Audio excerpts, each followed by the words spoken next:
Good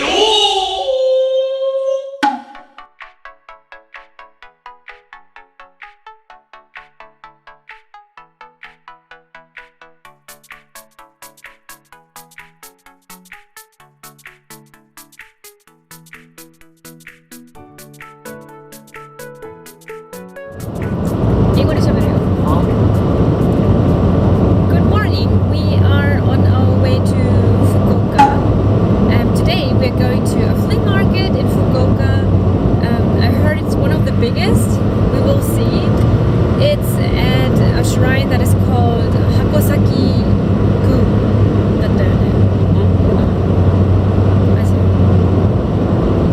Shrine. And it's starting apparently at 7 a.m. and we are right now.もうナビしなきゃいけない。そろそろ。Okay, じゃあ I talk to you later when we're there because I have to navigate my husband now.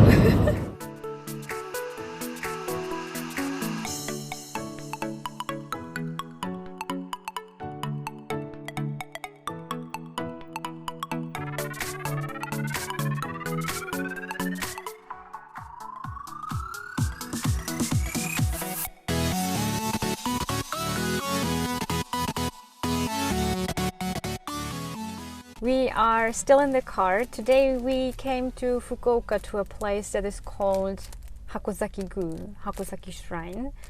And they have once a month one of the biggest flea markets on Kyushu. I'm here for the first time, so we'll see how big it actually is.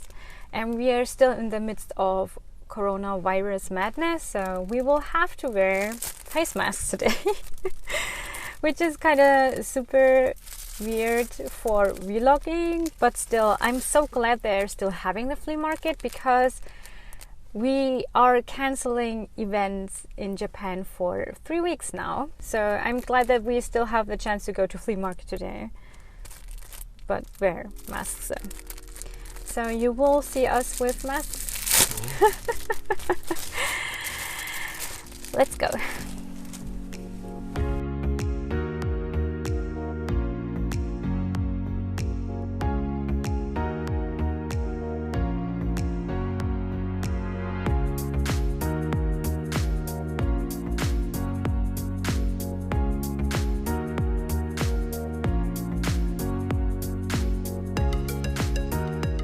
In retro perspective, I really should have gotten that green hat. Who else thinks so? Let me know in the comments and put oil into my fire of deep, deep regret.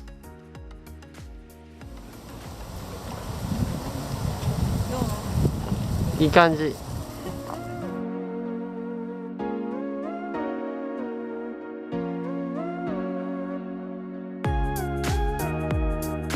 Gosh, look at this beauty! I was so close to get a new sewing machine and a new bicycle.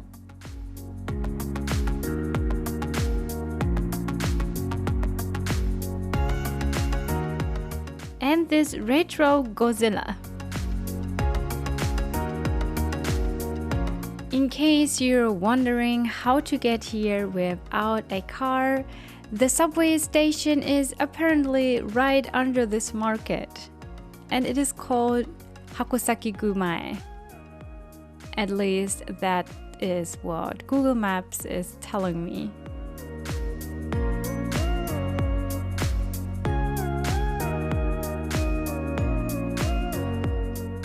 And of course there were tons and tons and tons and tons and tons of cheap kimono.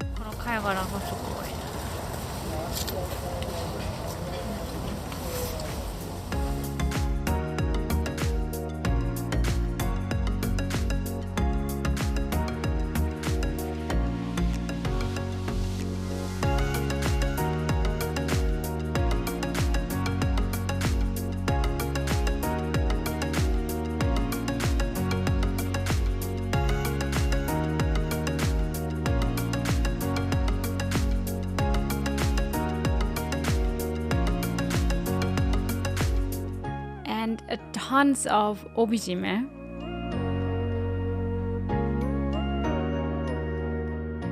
And loads of other stuff that makes you look cuter in your kimono outfits.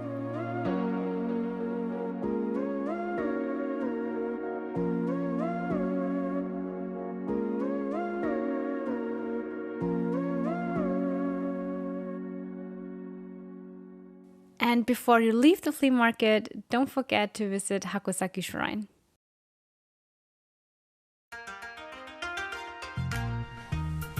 You can tell it's a few days later. I couldn't film as much as I intended to because my camera battery died every minute because it was way too cold for it. But I think you kind of got the idea how a flea market in Japan looks like. And yeah, they look like everywhere else. There are, by the way, 3 words for flea market in Japanese. The first one is just English with Japanese pronunciation, furimaketo, and they're often called in Japanese furima. Then they have just literally translated into Japanese nomi no ichi, and last but not least, kotoichi. Koto means antique, so when you're looking for antique things, you should look for an kotoichi in the area you're going to. So when you're looking for a nice flea market with lots of antique kimono and other antique Japanese things, just Google kotoichi and then the city you're going to, and that should actually be it. So to wrap this whole video up, I was hoping to show you what I got.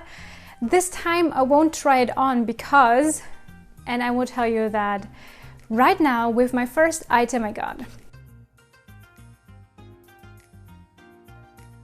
My first item is this gorgeous Nagoya obi, and I fell in love with this bold color right away, and it's a color I don't own, and I think I will wear this very often in winter, but right now it's unwearable for me because after I went home and had a close look at it, I found out that there are so many black mold spots on it. I have already updated a video about how to deal with old and moldy kimono, and in that video I actually addressed 2 ways how to deal with old and moldy things. Honestly, I'm going on and on about this. When you're interested in this topic, I will link that video down below for you. I chose option number 3, and that is exposing it into the sunlight. Usually that is super risky because when you expose silk into the sunlight, it will change color. Usually white will turn yellowish, a blue kimono will turn red. I think this obi is super bold, so it would be fine if it loses a little color, just a little. And so I had it exposed in the sun for today. When you do that, my recommendation is, first of all, limit the time you expose it into sunlight. So I usually have it like for 1.5 hours to 2 hours outside in the bright sun. And I try to have as less wrinkles in there as it is, so the sun touches every spot of the kimono. So if it's going to lose some color, it loses the same color, same amount of color over the whole obi or over the whole kimono. After that, I usually put it back in, put it into a plastic bag, and then I put it back into my kimono closet. The plastic bag makes sure that the mold is not moving on to some of my other kimono. That is very important. So if you have something like this at home, do put it isolated in a plastic bag. As bad as plastic for environment is, in such a case, plastic is just really helpful. Next up are 3 things I got at the same booth. And I got 2 obidome that are made of ceramic. Ceramic obidome are super cute, but usually antique and hard to find because they're not produced anymore, unfortunately. Although they're just so cute. I'm so in love with them. I think the leaf is a little older than the grapes are because it is only wide enough for putting a nibu himo or ichibu himo through that. I, by the way, talk more about obijime in my video in 2 weeks, I think. So you will find out what a nibu himo and a sambu himo is. When you look for them in auctions, when you are lucky, you can get them for about $20 or €20. And when a lot of people are interested in them, what is usually the case, they sometimes go up to $100 or €100. So I was pretty lucky to find them. And I bought them in a set and got them in a whole bunch with an obi. I am so in love with you. It's a antique summer obi with dragonflies and so nicely embroidered, and it's just so gorgeous. And it has no stains at all, and it doesn't smell moldy at all. It's perfect. Ah, that was just a super lucky found. It's so beautiful. What do you think of this? I just am so in love with it. I can't even wait to put it on. It has like just somewhere a big stain, but that won't be seen after putting it on. So I guess I was just lucky. So the whole bunch with this obi and 2 obidome cost me for 5,000. It was 5,000 yen, so it's about $50, €50. The last item is another reason why I am not trying the stuff today on, because I got this gorgeous antique nagajuppan, and guess what? A sleeve is missing. And I was asking the guy at the booth, where is the sleeve of it? The other sleeve. And he was kind of like, oh, I thought I sold it. You can't just sell one sleeve. And I was actually hoping to have enough fabric to make a hoodie out of this, but unfortunately I don't have enough fabric. So I will turn this probably into an obi, or probably even 2.